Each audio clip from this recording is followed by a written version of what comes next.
शेतकरी मित्रांनो नमस्कार.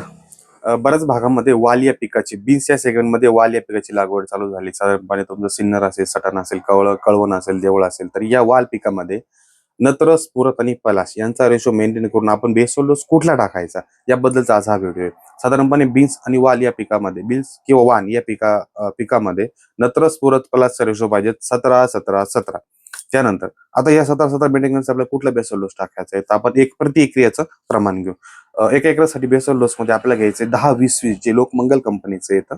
एकरी 50 किलोची आपल्याला एक बॅग घ्यायची. सोबत 10-26-26 तुम्ही महाधन घ्या किंवा जय किसान घ्यायची एक बॅग घ्यायची. त्यानंतर घ्यायचे आपला 1846 जे डीएपी 1800 मिळत नसेल तर तुम्ही 046 ही ग्रेड वापरू शकता. याची घ्यायच्या 2 बॅगा प्रति एकरी आपल्याला. त्यानंतर घ्यायचा आपला कॉम्बिडोस की जो 53 किलो किंवा 50 किलो मध्ये येतो. कुठल्या कंपनीत घ्या तुम्ही, सुईनुसार घ्या, काही अडचण नाही. त्यानंतर सर्वात महत्त्वाचा विषय तुम्हाला घ्यायचं या बेसल डोस मध्ये CMS कॅल्शियम, मॅग्नेशियम, सल्फर याची 50 किलोची बॅग येते. ही पण एका एकरासाठी आपली एक बॅग घ्यायची. त्यानंतर वाल पिकामध्ये सर्वात येणारी अडचण शेंडा पिवळेपणा किंवा मधले पानं पिवळेपणा असतो. ही डिफेन्सी मेजर आपल्या फेरस या